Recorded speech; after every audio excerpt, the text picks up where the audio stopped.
what F means. Bloom went off on it, talking about how, like, opening the American, like, culture up to all this other new stuff is going to lead to people being dumber. It's going to end the world and everything. Like, Bloom going off like that, I realized it was a dodge. Because look who the effing idiots turned out to be in the end. All right? Republicans use that as like an excuse to get away from dealing with smarts altogether. They threw the baby out with the bathwater. That's how we got like Sean Hannity with his Cro-Magnon brow, and Rush Limbaugh with his spittle, and now George W. Bush. That's how we got it. C students. That's how we got. No. Legacy not even, students at Yale. Dude, not even that. What was the line for Animal House? The homeboy was reading off the grades. 0.0. Young man, fat, dumb, and stupid is no way to go through life. Was it Daniel D-Days? He said, no grade available. Incomplete. That's what we're going through. It's a lost generation of Republican politicians who that's what they've evolved to at this point. It's idiocracy. Mm-hmm. They are, what was it? What was Terry Cruz's president name? What was it? Something Camacho, whatever. They are all Terry Cruz's character, the president, from Idiocracy. It's got electrolytes. Exactly. Electrolytes. Plants love electrolytes. Oh God. That's the deal. That's what it is. Basically, this woman. I mean, did you see factchecker.com? Yes, I saw it. Look, dude. Here's what happened. She basically memorized 15 things. She got a headache and said, okay, no more. And figured, I'm going to find a way to work any of those 15 things into anything.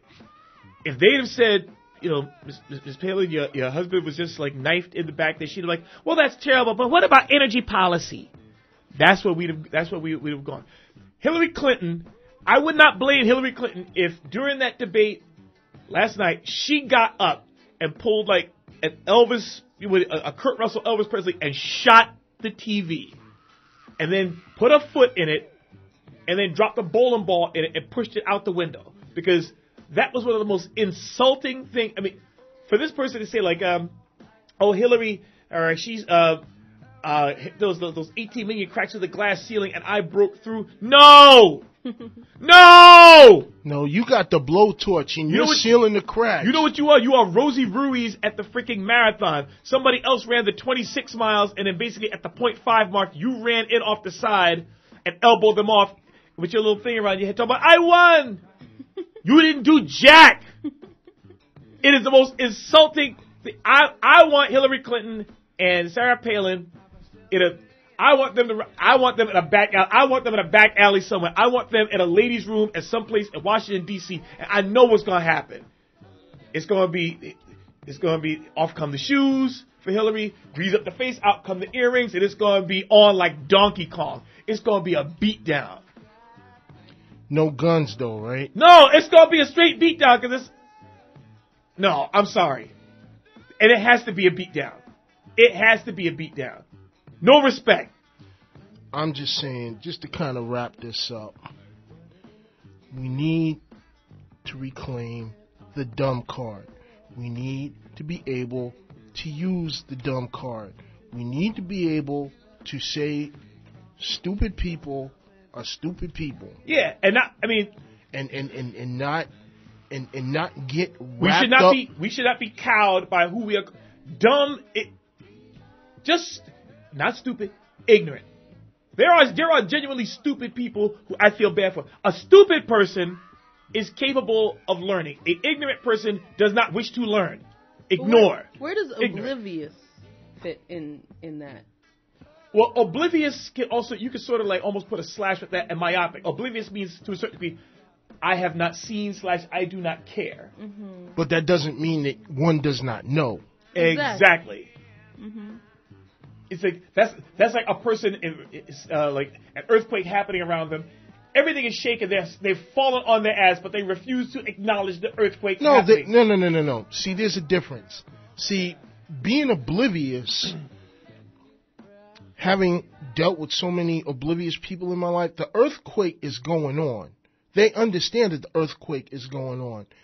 The earthquake is pissing them off because it's mildly inconveniencing them from doing whatever silly ass thing they were doing. They need to be doing wanted to be at doing. the time. Like picking belly button lint. Right. Sarah Palin, on the other hand, it's like how the best. It's like O'Brien. I keep coming back to this. O'Brien in 1984 can literally look at this can of soda does not exist. He can hold it in his hand. He can feel the perspiration on his fingertips. He can feel the icy coldness numbing his nerve endings. And yet, this does not exist. This can of Schweppes ginger ale that I'm holding in my hand right now does not, and believe it. Exactly, but see, that's my point. Like, the whole fact that you can get up there and say all of those things, you can talk about being a maverick and being part of, it's obvious I'm a Washington outsider, and act like that is real. Like, you're really a Washington outsider when you're the governor of Alaska. But here's Can I say one little thing here, Daryl? I was a captain of a debate team in school, okay? 3 questions in, if I'd have done what Sarah Palin would have done, the debate moderator said, okay, you have lost this debate. It's over. It's done. Put your little jacket with your crest on. Go downstairs on the school bus and go back to the school that you were at. All right? And tell them to teach you better. Yeah, you don't sit up there and say, well, I know I'm not going to answer the questions the way the moderator has said it or the way they give it, but I'm just going to talk to... No! No! But aside from the fact that the moderator could only, like... Well, first of all, if you understand one little thing. The McCain camp negotiated it where Gwen Ifill could not ask follow-ups. And if you notice, Sarah Palin's issue is in the follow-ups. It's almost like saying, like, it's one thing to be in the spelling bee where you can remember how the word is spelled. But if the person says, okay, now use that word in a sentence. Isthmus. Isthmus be the place. Get on your bus. Go back to your school. And tell them to teach you better. Not better. Better. And don't get on the big bus. Get on the short bus with the putt-putt smoke coming out the back. But my point, beyond Sarah Palin, we we already know that was a joke.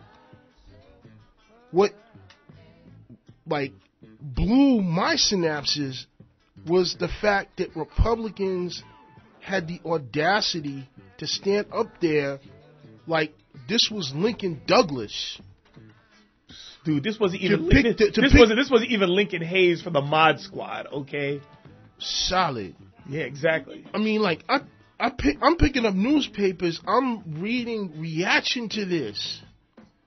Like, you have to understand, Daryl. Basically, her going up there and not drooling out of the side of the mouth is like she won. Okay, that's what it was.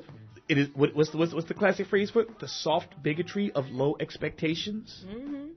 But above and beyond that, and by the way, if Joe Biden had got up there and basically said, "Do you believe this?" It would have been all about, "Oh, now you're kicking someone when they're down. This is Mike Tyson beating up Urkel." That's what it would have been. Yeah. Okay. Once again, to put a button on this, we need to reclaim the stupid card. We need to be able to play the stupid card. No, not play the stupid card. We need to be able to reclaim it and do like you do in spades. There's 2 cards you take out the deck. You get to take that. You don't get to play that card. It's like this. When you go to a casino, all right? When you go to a casino, you want to gamble, you want to play with the big boys and whatnot. You don't go there with the bucket of quarters. You don't get to play with a bucket of quarters.